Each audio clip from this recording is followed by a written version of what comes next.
keep an eye that you're following the line. Are you still following the line? Yeah, you're drifting off from the line a tiny bit. It doesn't, oh, who we got walking along over here, look, little wood louse. He's better off out of it, isn't he? There we are. Don't worry about that, but that's something to think about. It doesn't have to be exactly square, you see. Try and get a good long stroke with the saw so that you're using nearly all of the teeth.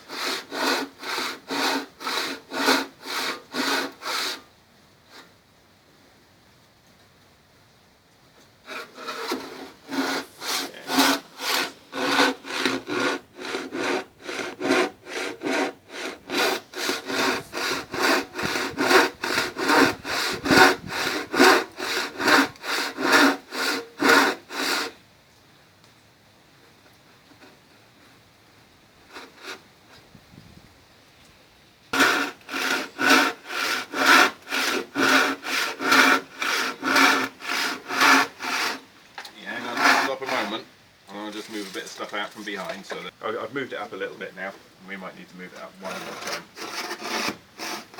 That's okay.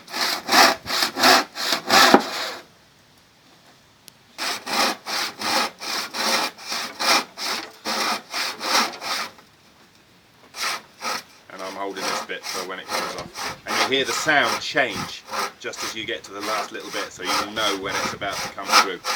There. That's very sharp, so you've got to be right careful, and this side is flat. Now, you nearly always use this tool with the bevel, which is that angle facing down. So just to remind you, the main thing is how deep you're going. Sticks, yeah?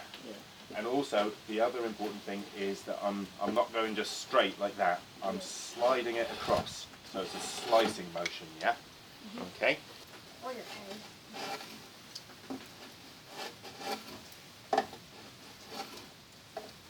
That's it. You might find it a bit, if you hold it with the flat face down, it'll try and go in the direction that you point it, okay? If you do it with the bevel down, the angle down, then it'll slide along. If you come this side, can you see the angle there? It will carry on in that sort of direction, yeah? So to take the bark off is probably easier if we just line that up there, okay? And then, so you hold the chisel there and then give it a bash. Going. Dig it harder, that's it. And see how it takes big chunks of bark off? And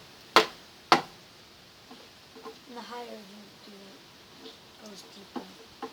Yeah, so like I say, when you're holding it that way, it'll keep, that's going to dig in if you keep bashing it that way, and it'll go in too deep into the wood. You see, the bark feels very different to the wood itself. The bark just snaps off in chunks, where the wood is strong.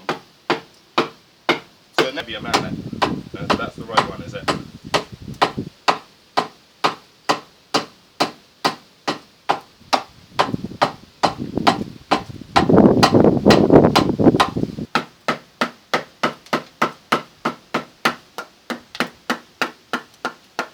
So what's happened here is you've broken it into the fibres, yeah? So you need to take this off here, and then you can get rid of that. You could either do this with sanding or by cutting. But if you take the bark off a bit lower here, then you can get rid of that inside of the trunk, yeah? Because trunks get fatter and fatter. So if you've got a branch growing out, as the trunk gets fatter and fatter, it buries. And that's what's called a knot. And so you can see all the little circles of the branch.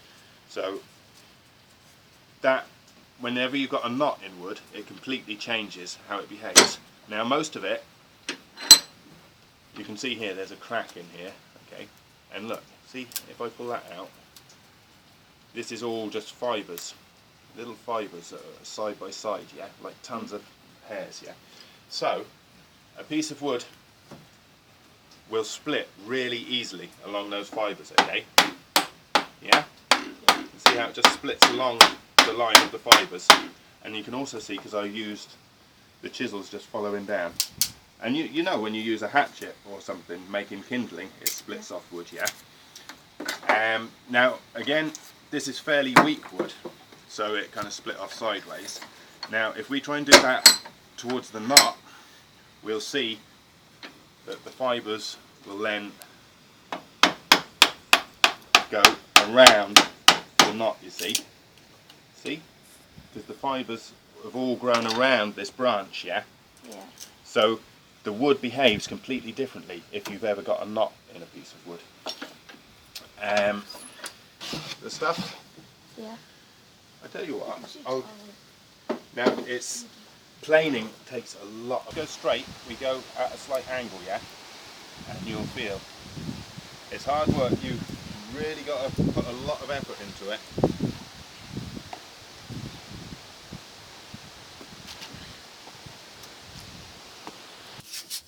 And then